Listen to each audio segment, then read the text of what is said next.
صلاۃ التسبیح کے پڑھنے کا طریقہ یہ ہے کہ 4 رکعت نماز نیت صلاۃ التسبیح کی کہہ کر نماز کی ابتدا کرے گا، شروع کرے گا، اور جو ہے ثنا پڑھے گا۔ ثنا پڑھنے کے بعد 15 مرتبہ تسبیح پڑھے گا، سبحان اللہ والحمد للہ ولا الہ الا اللہ واللہ اکبر، یہ تسبیح پڑھے گا۔ اور اس کے بعد پھر تعوذ یعنی کہ اعوذ باللہ من الشیطان الرجیم، اور پھر اس کے بعد بسم اللہ الرحمن الرحیم یہ پڑھے گا۔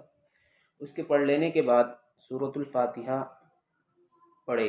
سورۃ الفاتحہ کے پڑھ لینے کے بعد کوئی بھی سورۃ الفاتحہ کے بعد سورت ملائے، اور اس کے بعد پھر 10 مرتبہ تسبیح پڑھے، سبحان اللہ والحمد للہ ولا الہ الا اللہ واللہ اکبر۔ اور اس کے بعد جو ہے یہ تسبیح کے پڑھ لینے کے بعد رکوع میں چلا جائے گا۔ رکوع کی تسبیح پڑھ لینے کے بعد پھر 10 مرتبہ تسبیح کا پڑھنا، اور پھر اس کے بعد رکوع سے جب اٹھے گا قومے کی طرف آئے گا تو قومے کی تسبیح پڑھنے کے بعد پھر 10 مرتبہ پڑھے گا۔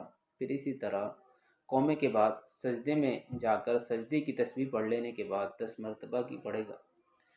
پھر پہلے سجدے کے بعد جب جلسے میں بیٹھے گا تو جلسے کے دوران بھی 10 مرتبہ پڑھ لے، اور اسی طرح پھر دوسرے سجدے کی تسبیح پڑھ لینے کے بعد 10 مرتبہ پھر پڑھے۔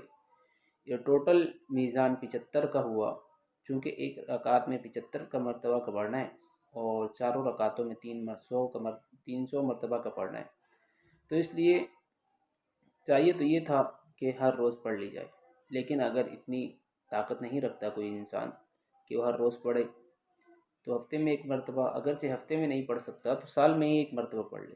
لیکن اگر کوئی سال میں بھی ایک مرتبہ نہیں پڑھ سکتا تو پوری زندگی میں کم از کم پوری زندگی میں ایک دفعہ پڑھ لے۔